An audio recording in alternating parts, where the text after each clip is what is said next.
It all began, as so many bad things do, with a good intention. The power of magic, the might of Krillsis himself, was brought to bear in the creation of something that would, in the end, spell the downfall of many of his own kind, and the beginning of the end for the lesser entities of the spheres.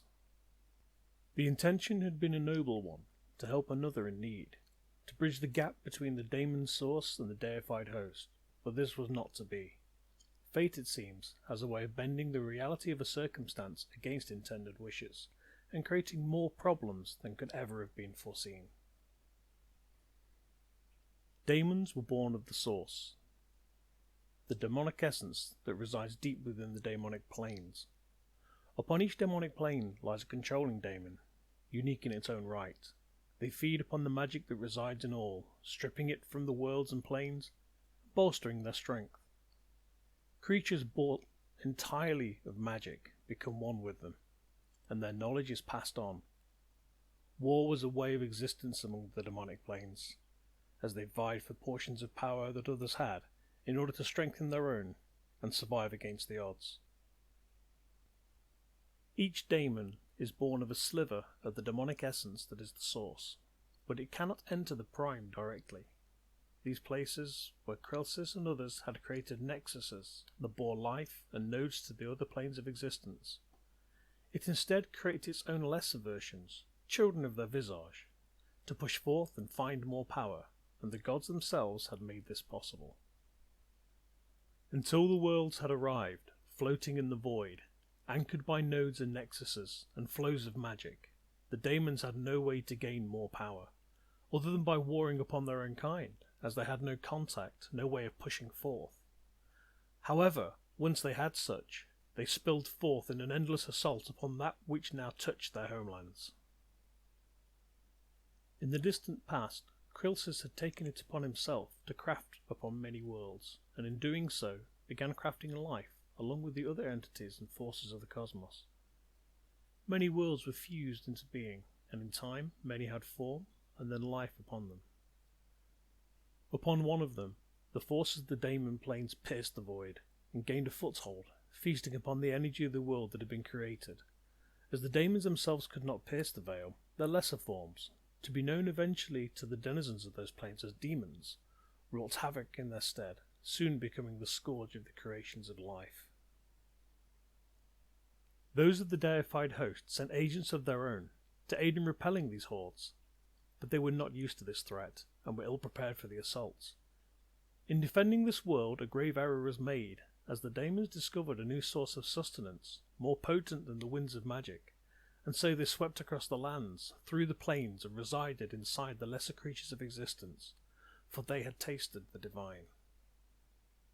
Eventually the demonic forces began to rend holes in the reality of the world with their newfound power, bleeding their planes onto the prime and eventually creating a rip in the very fabric of reality. Krillsis saw this, and knew he could not interfere with such matters directly. His initial encounters with the demonic source aeons past had indicated that should the void ever be removed, the deified host would be devoured in time, with little to no way of directly combating their demise. Although the source itself showed no direct interest in absorbing them, those spawned of his essence, the daemons, and all of their ilk, would readily strip the energy from the gods themselves. He sought a pact with the demonic host, and appeared to them. They, of course, attacked, and tried to rip his power from him, but they underestimated the one true power, and were pushed back with ease, as they had not the power to harm him, not with their own energies this far removed from the source. The rip they had torn was mended, as their kind were pushed back, and this first incursion was abated. It was then that Krillsis hit upon the idea, the notion, to help them, and this is where the seed of an idea would become a blight to existence, and eventually flourish into one who would be the destroyer of all. Daemons were born of instinct, of hunger, and needed to feed. His plan was a simple one, to give them what they sought so they would no longer burn with their hunger, no longer need to feed, to kill, to annihilate. He would make them as he, one of his host. The source agreed after much time, and a sliver of the source was gifted to Krilsis upon a prime place created for this occasion, so that the plan could be born into reality. This sliver that was gifted was taken from one who would later become known to the realms as Terraspine. This daemon essence was nurtured with the energies of Krilsis, gifting it immense power, but such an infusion could not be held within the daemon's essence, as in order for it to exist past the prime, it would need a form that it could carry onward towards the place where the host itself resided. And so Krilsis crafted a vessel, a form, a body. The essence learned quickly of its nature, its truth, and understood that it was of the source. It traversed the demonic planes briefly in order to see what had borne it, but the source could only be viewed afar as a speck of raw power, unreachable even by those who were true daemons. This half-breed could no longer nest deep enough within the magical planes to see its creator, and realize that, despite its power, it could never know that which the rest of its kind knew, the hunger for existence. The seeds of anger began to grow. Why had this being borne him and given him to another? Why had the other made chains that would hold him for an eternity at bay from his own progenitor? Why had they both consorted to bring him into existence, only to torment him with such vistas? Krilsis watched on as the creation, born of hope, turned slowly to inward thoughts and began to question Krilsis' actions as well as his own very existence. It was then that Krilsis made the mistake, the crucial error that would seal the fate of so many in short order, but untold billions in future times yet to pass. Krilsis opened a gateway, a passage to the host, so that his creation could meet the others within the host, and see what marvels awaited him with his new form. His creation looked on at his creator, and watched intently how the magic moved around him, and how the gates had been called forth. He would soon see what no daemon had ever seen, what none not of the host, not even the source itself, could ever know. It was his gift from Krilsis, the knowledge of existence, and he wanted it. In the time he had spent upon the plains, he learned quickly that he could not be harmed by others of his kind, daemons that is, as the body Krilsis had crafted him was born of the host itself. No daemonic magic could enter the place where the host resided, as there was no way of carrying it through the barriers that protected them, and there was also no way of penetrating that which was known as the void. Although the void could be seen across, such as the inky blackness between the two sides of a chasm, anything that entered the void simply ceased to be, and the newborn had no wish to discover this firsthand. However, he had been given entry by the Lord of the Host, their creator, their leader, their very own source? He waited, and then entered the place of the gods. He took in these vistas, a place where all the planes were visible, stretching out in an endless sea of colour and form. Nestled within these ebbs and flows were objects, awash with many magics, wherever they were touched by the planes that surrounded them, like corks bobbing on the ocean. These were the locations of the primes, places crafted by the host. These were the places where life was, where the embers of life burned.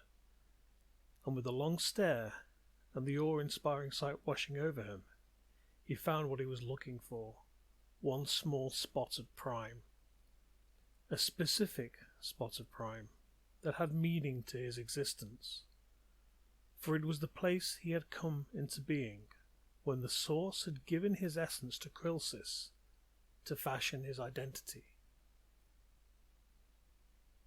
He asked if that was the place where he had been born into this shell, and Krilsis assured him that the place he had seen was indeed the place of his origins.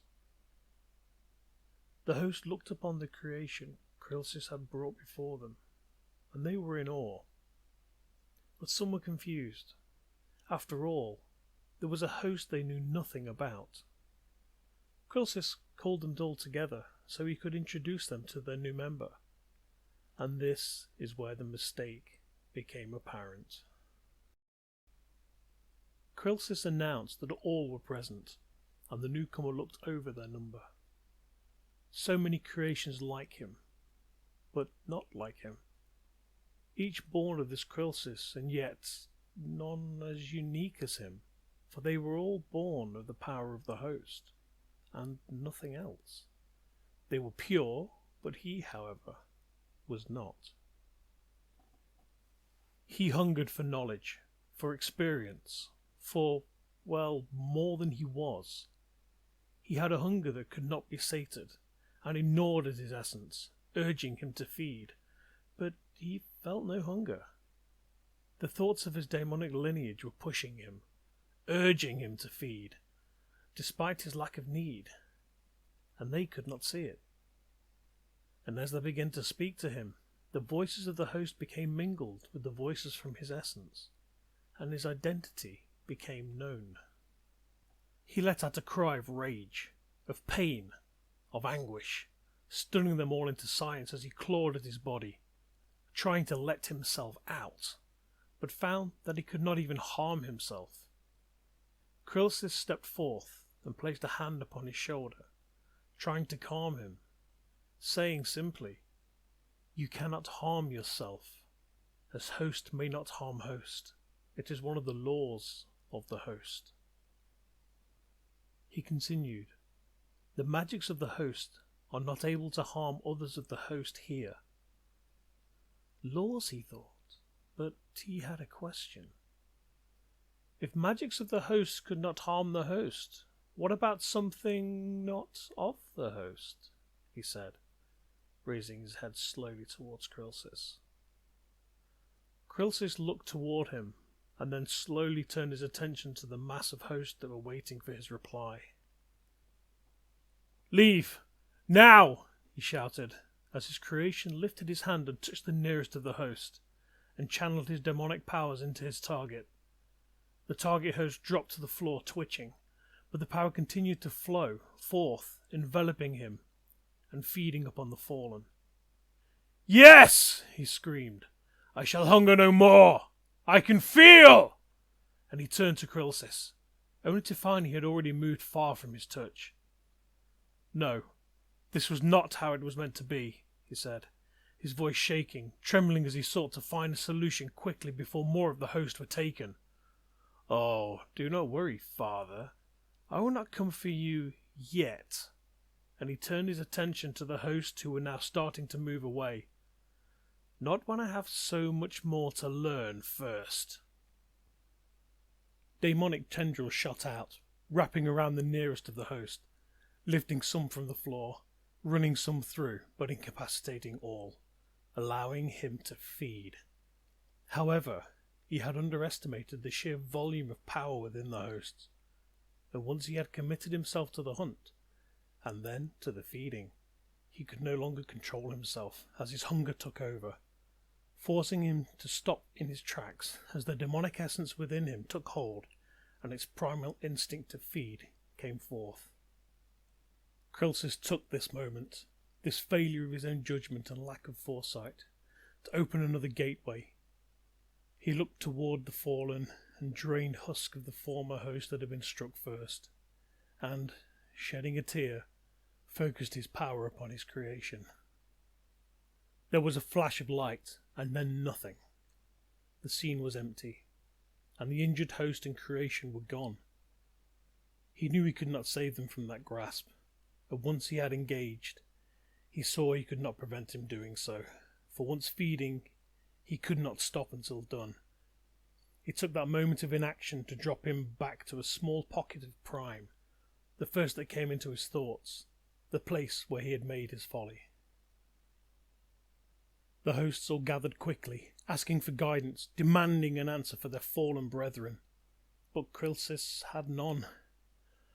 All he could do was tell them what he had done and what he had hoped for, and they understood. They did not all take it well, but they did understand. The gateway had been closed the instant he had been removed from the gathering of the hosts, but one asked the simple question: where is he now? Krilsis looked to them and paused before answering. He is... oh no, he is on the Awakening Prime.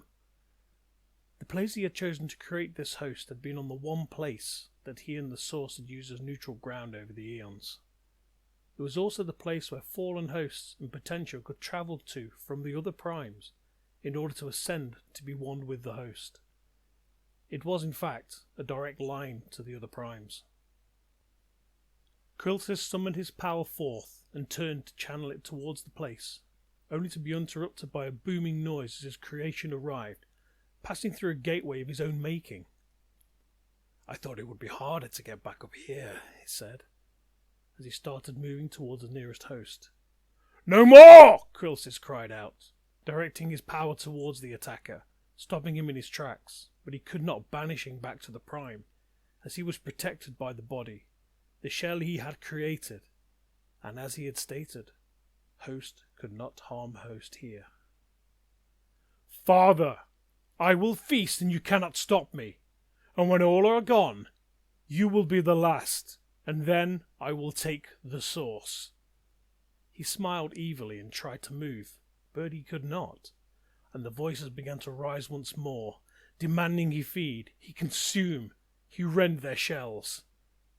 He turned his attention to Krilsis and lashed out, trying to lessen the power directed at him, but his power could not breach the full might of Krilsis. It was a stalemate. One host stepped forward and turned to Krilsis. They spoke inside his mind. You cannot banish him while he resides within the shell. I will bring him out, then act and send him back to whence he came, and not the Prime. And with that, the host walked up to them and placed their hands upon them. No! Krilsis cried out. Yes! Screamed his creation, as the voices pushed him to unleash his powers, but not at his creator, but at the host that touched his form. An easy target, he thought, and then realized his error.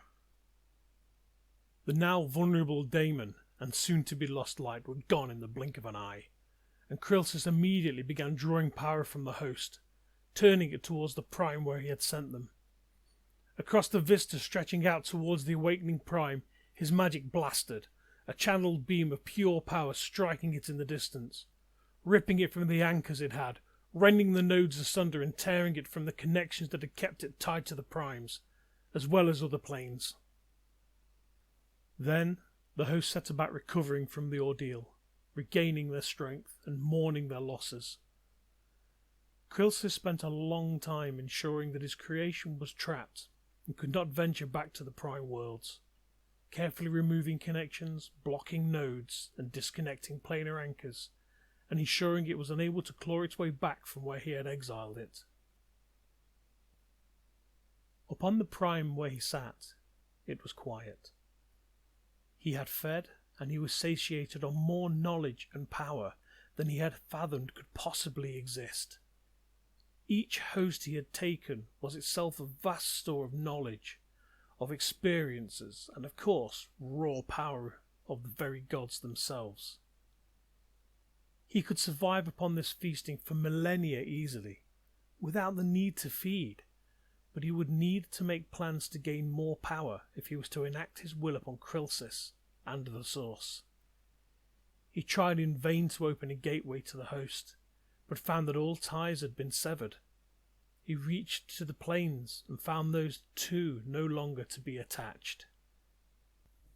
Still, he had struck a blow that even the Source could not achieve. He had brought low one of the lights, and then 5 more, and to finish with one last who gifted themselves to him. This had indeed been a day of note for his existence, and the husks of the fallen would lay here in memory of his deeds, his trophies. He would drift here forever, or at least for a very long time, planning, exploring this limited space, and practicing his newfound skills. The prime place that was now his home was beset with strange constructs and buildings that his host knowledge told him were in fact temples to the hosts, as well as shrines that could act as direct communication lines with their specific host. These will be useful in future times. He just didn't understand how to use them, yet. But he did understand he was what was known as a fallen host, a god cast down from on high. However, unlike those usually cast down, he was far from stripped of his power. In fact, he had more, much more than he had to begin with. He waited, dormant for millennia, until his pocket plane drew close to a small demonic plane, and then the creeping blight of conflict began anew. The daemons channeled and extended their plane towards his, and eventually they were close enough to allow a connection to be established. It was at this point he awoke from his slumber, alerted by the presence of new magic. He waited at first and allowed them to establish a solid portal, and then, as their magic began to wash over his home, he siphoned it off, tasting it, and learning about this invader. He did not know this daemon, and so he waited and gleaned what he could about their kind, but he knew that should he make his presence known, they would simply cut the cord and set him loose once more, and he could not have this. However, he was also a daemon, or at least he had been. He reasoned that with the knowledge the host has gifted him with, and the knowledge he was born with from his origins, that he could make a lesser version of himself. But as hard as he tried, he discovered that he could not. He tried to craft a shell from magic to host a portion of himself that he could control and send forth to view this other plane, but he was unable. Apparently, he had not been gifted with this ability. In truth, he had never been gifted a demonic home plane, and therefore could not sire spawn the way other daemons could. He would realize this in time, as more magic was drawn from this incursion and the knowledge that came with it, until eventually a larger presence was felt, a holder of knowledge, a true form of a lesser of his kin. This demon had been sent to scout out, now an anchor had been made, to seek out what resided here, and discover what power could be taken, and what forces would be needed. It sensed the host immediately, and sought it out.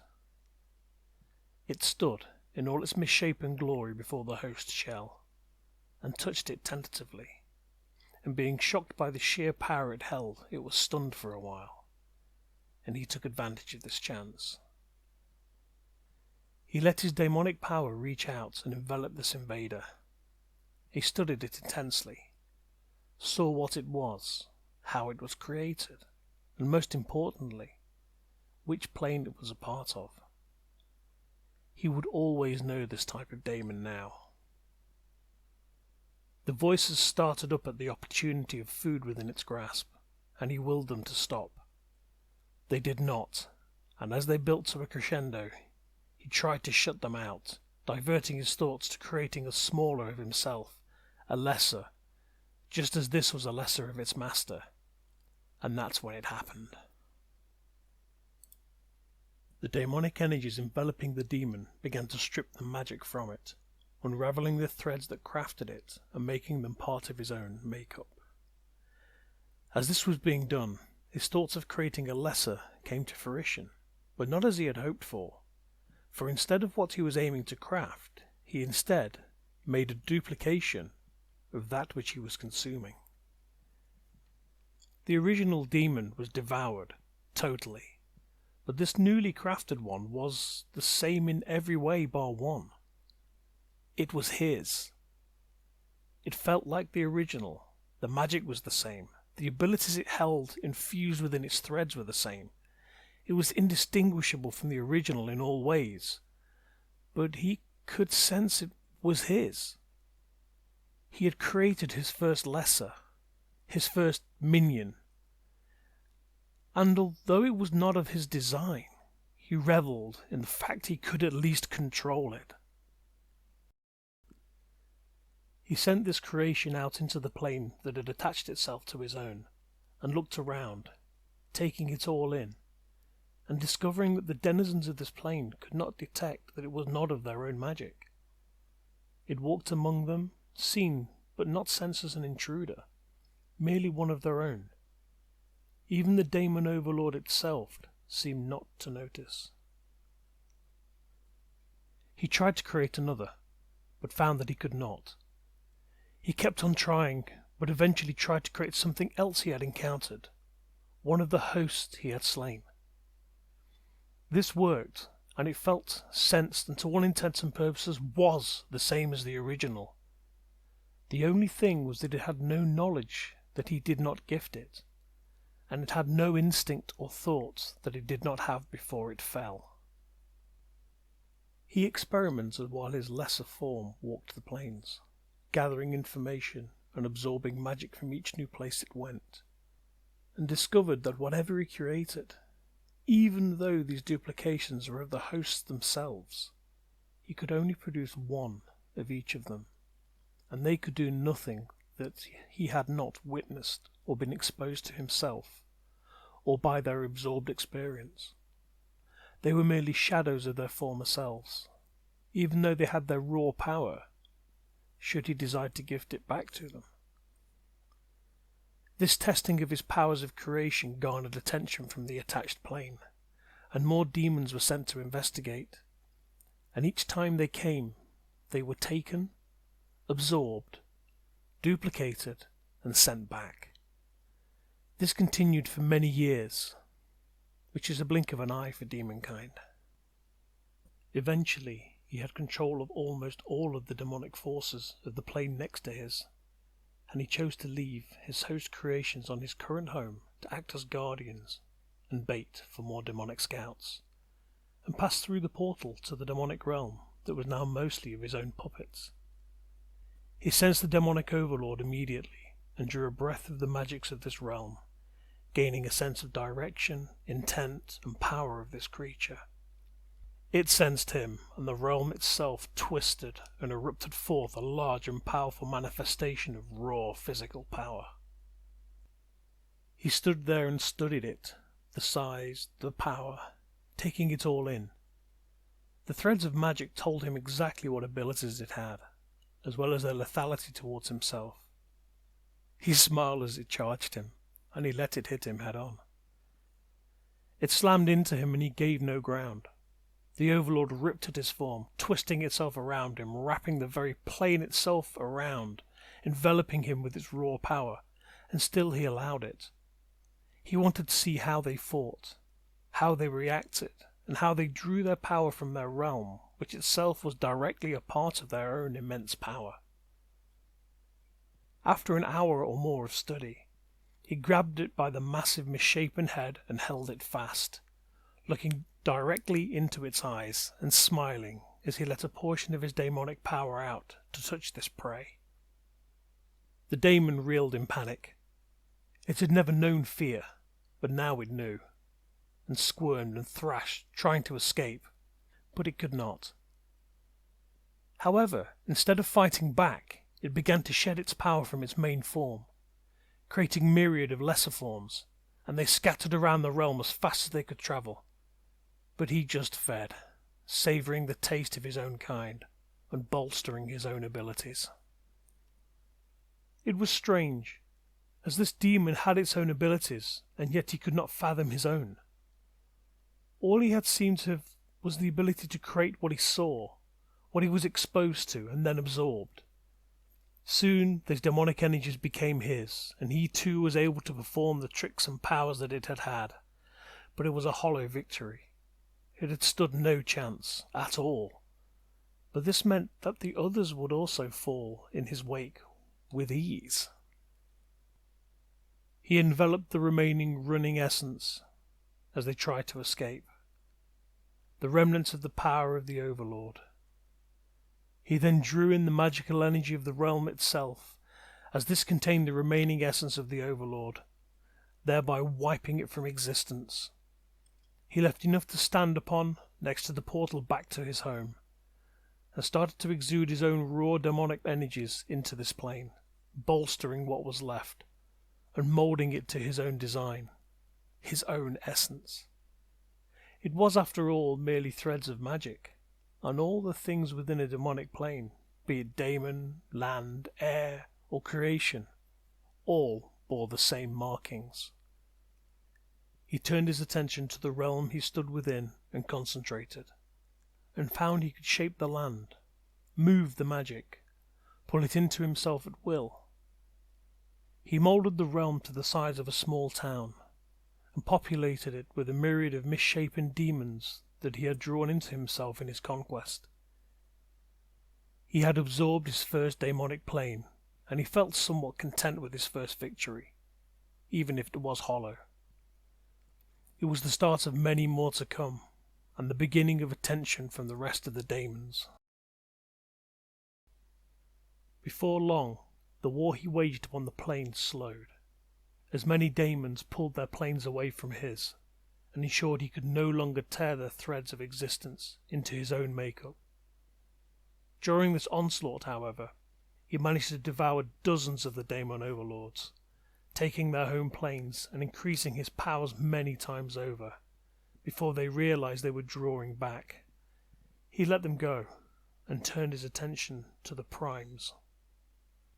Slowly, he practiced reaching out across the planes he had in his command, but found that over time, as they were essentially the same magic, they drew toward each other, gravitating to their own kind, and began to coalesce into a single, gigantic plane. Using his knowledge of existence, the gift he was given by Karnefos when he was with the host, he positioned this subverted plane around a prime, and let them draw together so they pushed upon that prime, and in time forced a connection through which he could send his power.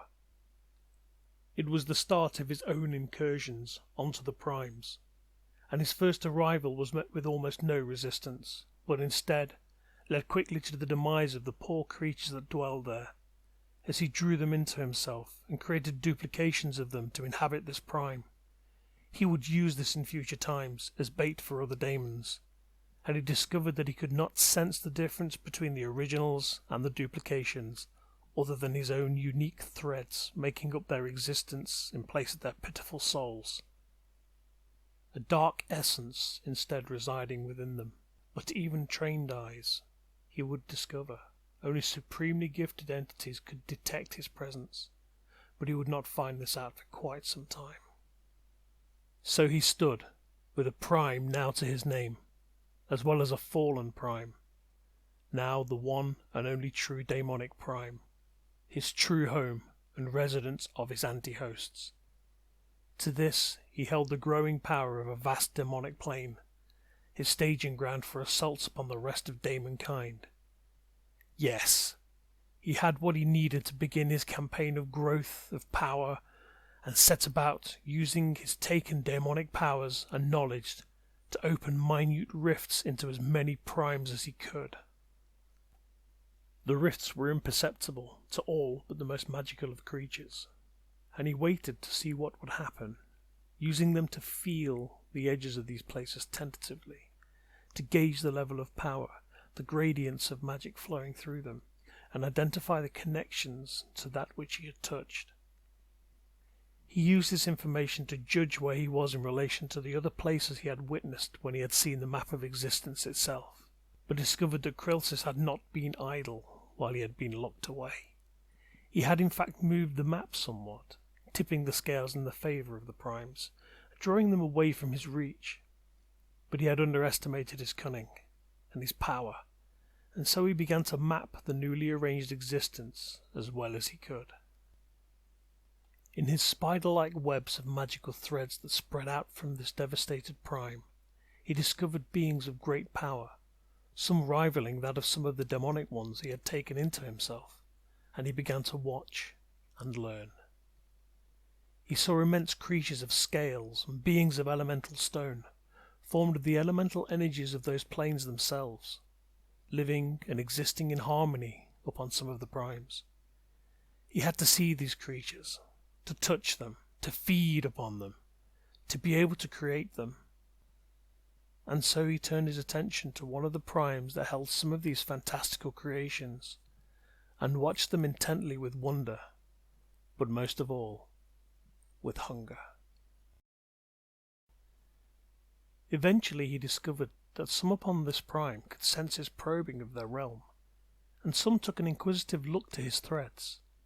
He soon found himself staring back at the representatives of this prime, and communication began with them. They wished to know what he was, for they could sense he held daemonic energies, but also sensed that he had what they referred to as the touch of the divine about him. They reasoned that perhaps he was a fallen god that had been trapped in the wars of another prime, whilst combating the demonic forces of the source, and that he needed their aid to escape his prison. He could not believe his fortune. To find creatures so easily swayed, so willing to help him escape this prison of his own creation. So he accepted and worked with them, and within the space of a century or so, they erected a huge temple with which to draw energies from the demonic plane he was trapped in, and allow them to attune a portion of their own prime to it, thereby allowing him to step through and take his rightful place back upon a prime, where he could then contact the divine ones and return to them once more. Of course, he was not going to tell them that was what he wanted, but not for the reasons they held. They were unwittingly sending him home to the host, back to Krilsis, and this pleased him. Before he entered their prime, however, he allowed his magics to permeate their realm, so he could detect others touching their prime, only to discover that they had a few temples to gods that no longer seemed to be present upon their realm. Upon completion of the gateway, he stepped through, and they looked on in awe at his sheer power, his divine form. To them, he was truly a lost god. They asked questions of his origins, where he had hailed from, who he was, and it was then he realized he did not know. He knew of his origins, of course, and how he came to be, but the simple question threw him into a stunned silence. He did not have a name, an identity to others. The large-scaled creature explained to him over many days that he must have had a name. How else could he have gleaned his power from the connection between his followers and his places of worship, and ultimately communication from above with the others of divine form? He slowly understood that those upon the primes, those who were not as he, immortal, had short lives, and seemed to, for some reason, tie their existence to various hosts. So this was where they got their power from the very life upon the primes themselves. He had yet another goal, a way to weaken his foes, to take something from them. But yet he wondered, could he be worshipped as they, and in turn gain what they themselves had? Could he gain power from a following, from the fealty of lesser creatures? What did they call it? Ah yes, a priesthood. The Scaled One introduced him to others of their kind, also scaled, and immense in stature, and they announced they had all paid fealty at one time to a divine host, but the divinity of the realm vanished as the sky shook and the stars went out, leaving them with very few lights in their skies at this time. Some cataclysm had taken place, and the two divine hosts that they had sworn their faith to had gone, but they kept their spirits high, and their powers honed, such as they were now without the touch of the divine gifts, but they were mere shadows of their former glory. They took him to one of their grand old temples, and this is where he saw a familiar sight. A host he knew all too well, for it was among the ones he had taken within him in his attack upon them. He now knew the devastation his actions had caused, and for a moment he realized the impact of his actions, as fast and as simple as they were, upon the primes that had relied upon those hosts for guidance, for power, and in some cases, he wagered, for their very existence. They tried to divine his name, as he was clearly in need of this knowledge, but they could not find one, as the divination showed his own divinity was unique, untouched by the ceremonies and initiations they had learnt about in their time upon the prime, and came to reason that he had for some reason been cast out from the divine before this could be done, before he became a true member of their kind, and they asked if he had any memory of this. He merely answered that he knew not who he was, nor why he was. He kept them at bay while his magic seeped into the realm slowly, but he discovered that demonic energies from the portal acted so very slowly here, as this prime somehow seemed to push back, almost resisting being permeated. It would be a long time if he let things take their natural course, but he could wait, for now at least. He spent many, many years with them, learning in the conventional manner, talking, interacting, and realizing that these creatures knew far more than he could ever glean merely by taking their bodies. He had to gain this information firsthand, and with this simple realization, he now knew how he must move forward. He asked if it was possible for this initiation ceremony to be completed, so he could take his place with the host, or as they put it, the divine. They said they knew of ways and hidden places around existence, but that although they themselves were extremely well versed with many differing magics and divine secrets, they could not themselves perform such a task. However, some of their kinds had left to traverse the plains, and they knew some who might hold such knowledge, and so they reached out and contacted their kin upon these places and other primes. He took advantage of these links they established to put forth the seeds of his own magic, planting a thread or two upon each of these places so he could sense their locations in future times, so as not to alert the denizens directly of his presence. This went on for many years, until finally replies had been given from most of the scattered brethren, and it seemed that they must contact the Old Ones, known to their kind as the First. Discussions were had about these creatures, these First, and all he could gather was that these Scaled Ones knew of their existence, but had never directly contacted them before. These creatures were said to be entities of great power and intellect, who had harnessed the very power of the demonic planes, as well as the nature of the divine itself. Yet they were themselves, although according to myth, immortal. They were in fact born of the true prime, the first prime, the original place where life had willed itself into being from the cacophony of power from all the planes that had touched it. This place had no known location, and it was said it was the central nexus of all primes, with all primes being in some small part created from a portion of this one true prime. It was also said that this prime was in contact with every plane of existence, and yet from what he had seen, he knew nothing of such a place. For when he looked across existence from the host's place of seeing, he had seen no indication of such, but he did not tell them this. He was then told by one of the younger Scaled Ones that it was theorized that this place had been taken by the demonic source at some point in the past, and since then had vanished from the touch of all. Another Scaled One offered forth the theory that this place had severed its contacts with all other primes in order to protect its sanctity in future times, to keep it pure and untouched, eternally without taint or subversion. And other ideas were mulled over and passed forth, but all made his head spin and left him somewhat confused, but at least he now had possibilities. There could potentially be a prime where all of the planes touched, and where even the demonic source itself could potentially be traversed to. This idea intrigued him, and he swore to them he would test this out if he ever got the chance to find such a place. It was safe to say he had started to grow content with these talks, with the presence of others around him, of an uneasy peace within him. These lesser creatures believed he was an unknown, and truly had no memory, and he would let them think this as long as it served his purposes, all the while his threads reaching out from their realm, prying further into the planes that touched their own. Time passed by quietly, until one of the threads he seeded upon a plane where the Scaled Ones had contacted had vanished from a realm he had placed it within.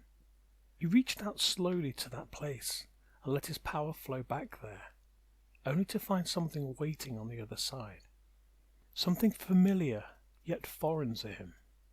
Something that felt, well, like him. He quickly explained to the Scaled Ones that he could sense something upon the place where they had contacted, and they were puzzled by his admission of such powers. They opened a small rift to this prime, allowing them to peer through, to question their envoy within this realm. But they were confronted with a terrible sight of carnage, devastation, utter annihilation of the realm that lay before them. He peered through their rift and could sense immediately himself again, and asked that they open the rift so he could enter and discover what had happened there. They reasoned it was a bad idea, but his demands were eventually met, with the rift being enlarged so he could step through. And as he did, he felt the magic wash over him. A daemon was here, and it was truly a powerful one, beyond anything he had felt before, and it was feeding. He examined the threads of the prime he now stood upon, and he could see the daemon's imprint slowly corrupting this realm, absorbing the magic that flowed across the land and replacing it with his own demonic energies. It was his, but yet was somehow not. He drew a portion of it to him and pulled it apart, stripping it thread by thread, unwinding it, unravelling the intricacies, and identifying each portion of it, examining the powers this daemon had, and could find nothing. No ability to fling forth demonic energies, or manipulate the realm upon which he stood. No ability to command his legions, like him. No legions of minions, in fact. This was a single entity. No way to take it by subversion, and no way to surreptitiously pull the demonic plane out from under his control, as the corruption of the land was happening, and the power absorbed was flowing toward one spot. The place where the fires and clouds of thick smoke and dust could be seen, with intense lightning writhing all around, accompanied by the deafening sounds of rending stone. It could have been mistaken for a volcano erupting, but he knew better. From behind him the Scale Ones watched from the relative safety of their prime. They asked if he needed their aid, but he declined, and told them he would contact them when the fight was over, as he did not wish to lose his newfound friends. They understood, and wished him in all his divinity a successful exploration, and then sealed the rift, leaving a tether for him to request a recall when he was ready to return. He followed the flow of magic, pulling at threads and taking them into himself as he moved. It was indeed of his own kind. No, it was actually of himself. This meant that this daemon, whatever it was not only like him, it essentially was him. Could it be that it found his source, or perhaps even a lesser of him that he had no knowledge of? He would find answers from this daemon, and he would no longer be alone in his existence. Finally, an entity his equal to share his power and knowledge with. As he approached, he saw a sight he had no former experience of. A colossal manifestation of power that was beyond reasoning. Limbs of such size and strength. He had never realized his kind could be so large. All of the confrontations he had been a part of had ended with him fighting entities several times his size. This was true. But this daemon, this power, was like nothing he had witnessed before. The head, if that was what it was nestled beneath so many protrusions of spines and spikes that it was hard to make out, and the neck of this form was long and thick, but was so immense it was beyond his scale to reason. Even the Scale Ones were nothing more than the size of his hand in comparison, and they were by all his travels considered to be very large. But this thing had hands, well, clawed implements, that were covered in thorny spikes that could be considered hands, that could crush a Scaled One with ease.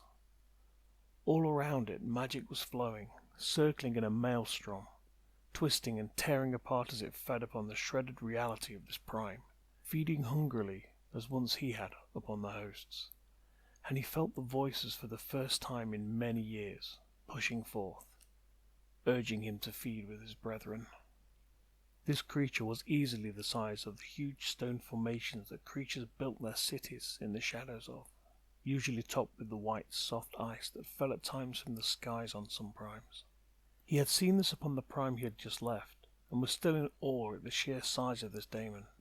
And as soon as he got to the edge of the maelstrom, it acknowledged his presence with a simple gaze and nod. He stood and watched as it fed, unsure whether to feed or not, but the voices within demanded, and as he wrestled with them, the daemon turned to him, and its voice roared across the landscape. "Feed, lost one! Feed!" He opened up his host, and allowed his essence to draw some of the maelstrom in, and was lost in the ecstasy of what he felt. The raw power of a prime, ripped apart, shredded to its purest form, and drawn into him. A sustenance that was, in comparison, to the taste of the host themselves, only there was so much more of it here, and he began to feed hungrily.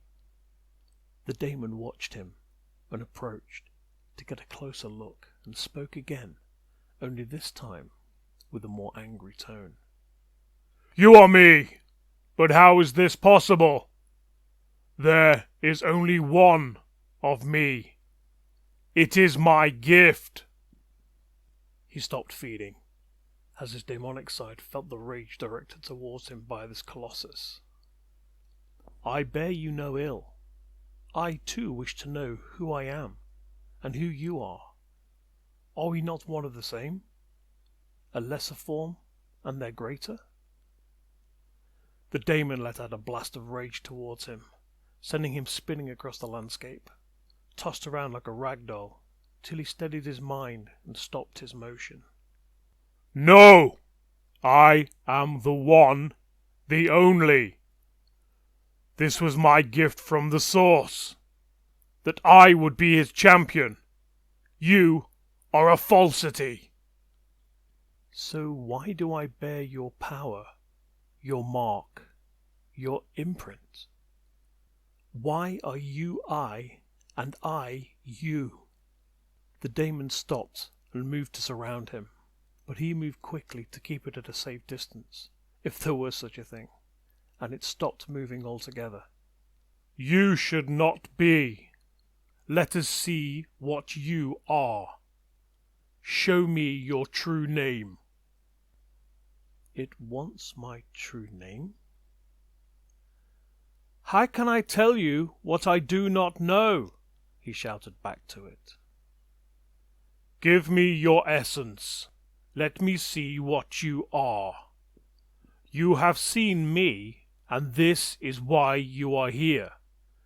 Now show me your kind, so I may decide your fate." He reasoned simply that he was not touchable by this daemon, no matter its power, as he was after all on a prime, and within a host body. So he opened up and drew a small part of his essence from within, and let it flow through the air. The daemon looked at this thread, and as he did, took it in his own magic, and started to pull it apart, but in doing so realized something was wrong, very wrong, and shed a portion of its energies, moving back from the drawn thread. "You are the one that was gifted," it uttered. The maelstrom began to slow as he stopped feeding, his attention focused now upon him. "You are the one that has seen the host, has walked with the divine. You are the destroyer." He noticed that it was slowly gathering the power it had been channeling into the realm, back into itself, as though protecting itself. "You are my missing part, the part the source refused to gift to me. We were supposed to be one. We were supposed to be me. You took my power." And with that the skies rained down, the earth shook and upturned, and it all came his way, at once, in one realm-shattering strike. Against another daemon, this would have been very effective. Against him, however, it was a hindrance at best, for the host shell protected him from all mundane forms, as well as the demonic. So he just stood his ground, as it bore down on him through the storm of bodies, buildings, trees and stone that rained down upon him. It then began rending at his form, and despite its immense power, could merely hold him, nothing more, as he stood his ground and bore the brunt of the attacks. This continued for many strikes, until the daemon realized he could not harm him. Not here, at least. Not upon the Prime. I will take what was meant to be mine, but not this day. You cannot take my power, as we are the same. And were you to open your essence to me again, I would rend it from that shell and leave you a husk destroyer. Why do you call me destroyer? He asked, finally having his attention without claws and spikes flying. Because of what you did to your own kind. You consumed their identities, their very essences. You removed their gifts from all existence. You tore them apart, unraveled their magic. Their threads? Yes! You destroyed their identities, their very essence. They are gone, forever, never to return. And it's all because of you! I did not know. The daemon part of me. It has a hunger that will not quiet. We all have that hunger, you fool! But I have tasted the host. You have what? The daemon's voice now trembled, but not with anger or rage. I have killed many of the host, what some called the divine, in the very place where they reside. And you know what? It was easy for me. He let the words sink in. And since that time, I have never found anything to quell that hunger, the voices within me that demand I feed. The host can keep them at bay, but you see, the primes are also able to give me the same satiation, as you have shown me this day in your maelstrom. The host is mine to destroy. It is what I was created for. And yet I am better suited, brethren. They stood watching each other intently for a time, each waiting for the next action from the other. So, I will leave this prime to your whim, destroyer. But when next we meet, I will dethrone your power, on my terms. For without your divinity, your host-crafted shell, you are nothing more than another daemon on which to feast. And now I have seen your threads, I know how to protect myself from you. But tell me, you cannot create, can you? Where are your minions? I choose not to, and the source gifted me accordingly. So my power is absolute. But what is yours? He smiled. Oh, my power? I have none. None at all. Well, none of my own. I do, however, have all those that I have taken. The daemon looked on and nodded in understanding. Ah, you are a thief of others. A doppelganger. He shook his head. Oh no, you don't understand. I have all their powers. And with that, he began to channel forth a minion, their identity taking shape, and becoming one of the fallen host he had taken. The daemon began to back away, realizing that this was actually a creature of divinity. But this was not possible. How? He started, but the minion's host turned his hand towards him and pushed forth a dark magic, a demonically charged blast of divinity, a chaotic force of unbelievable power, of impossible origins, and it struck home, searing clear through the top few feet of the manifestation, and causing searing pain to the daemon itself. You have made an enemy of my will this day, Destroyer, and you will feel the sting of my spines, you abomination. With those words, a rift of energy wrapped itself around the immense bulk of the daemon, and within seconds it vanished, leaving a swath of destruction where it had been. He stood alone upon this prime, amidst the devastation. He had met another of him, or at least near enough to be of him, and it had been a glorious sight. But he had also learned an important fact. It feared his power, and somehow he had perverted the powers of the divine in the blast he had unleashed, and this intrigued him. This should not be so, but as he examined his threads, he noticed something strange. His daemonic part, his true self, had changed, albeit in a small manner.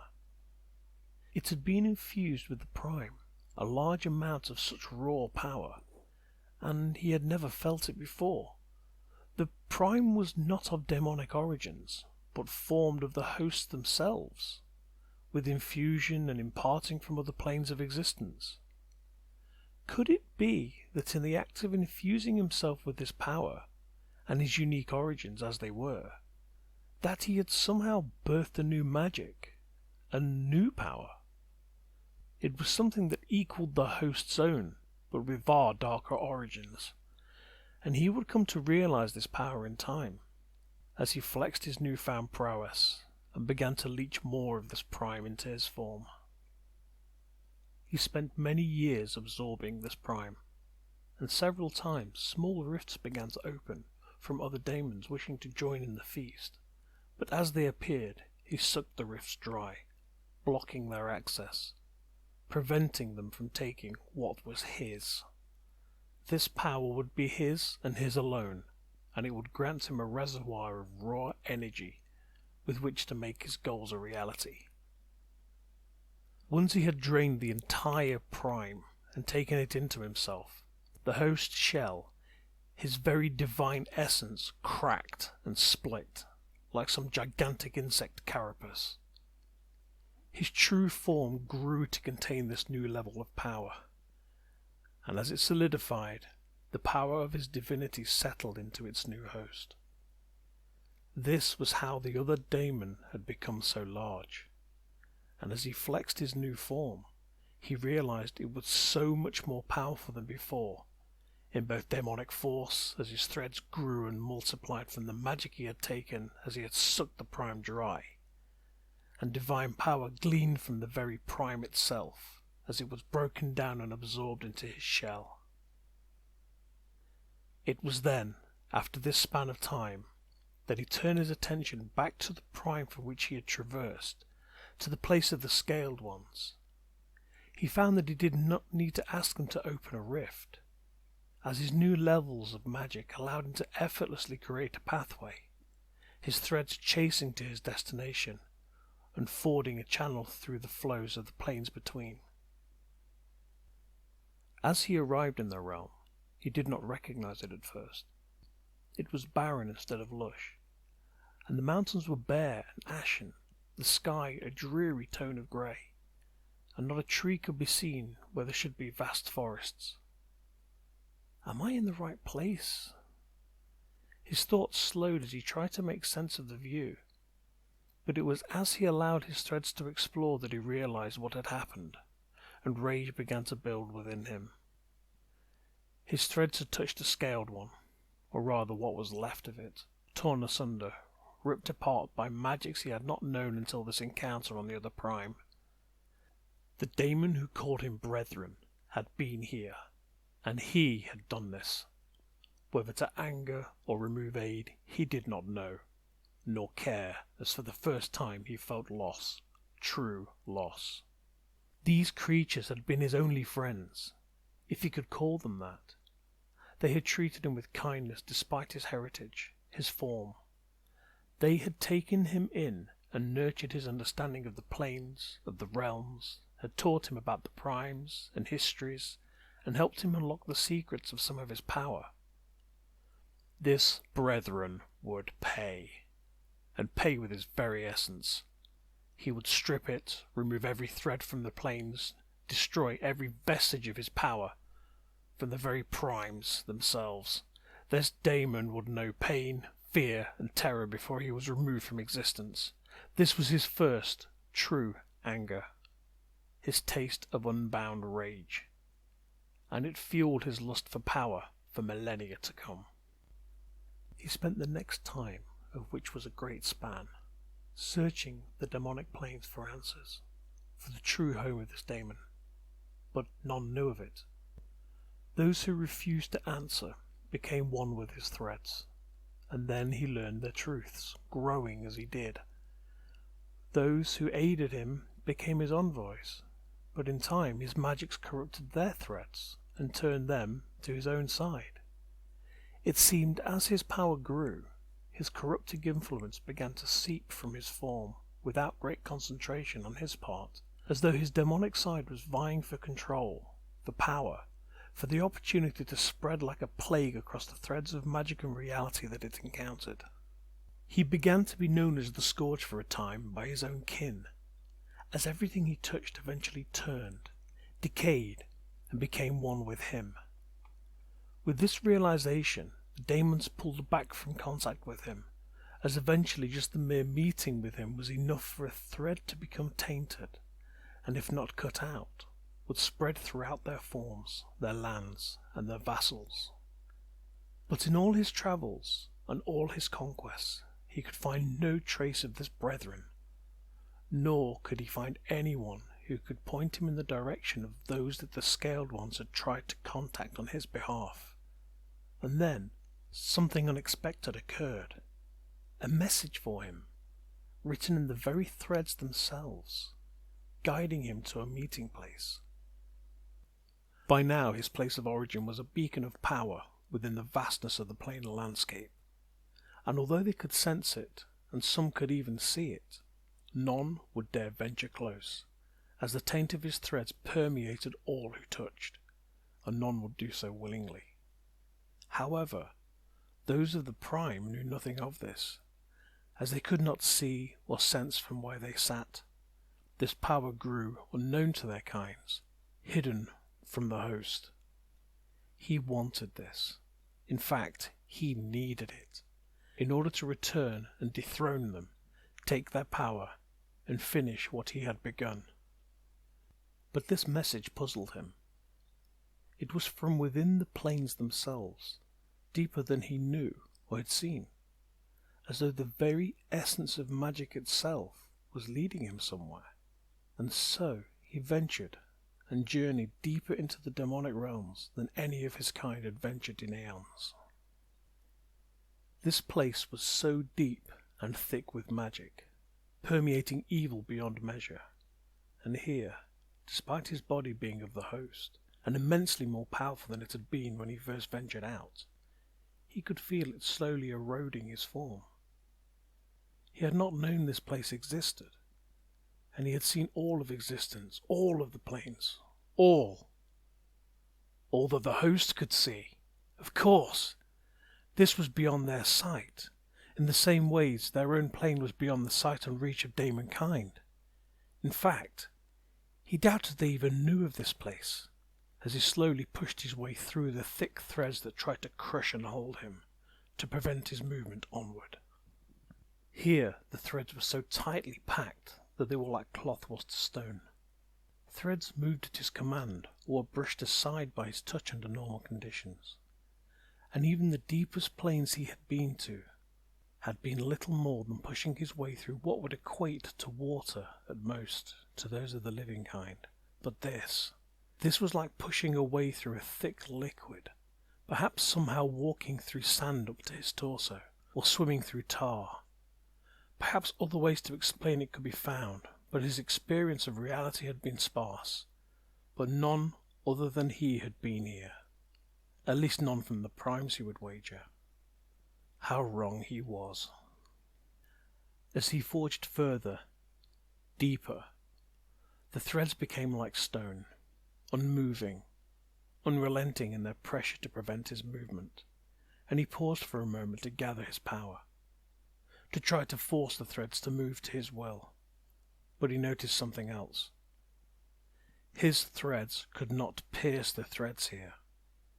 They were unable to coerce them to his will, and try as he might, he could not see the nature of these threads, as they refused to bend to his will, and the deeper he moved, the weaker he found himself becoming, as the host-given shell grew weaker. Then, without warning, the threads parted, and he fell for a great distance, through a space almost devoid of thread, where he could only sense the hint of such circling at distance from him. And he knew he had pushed past this barrier. But into what? Now, that was the question.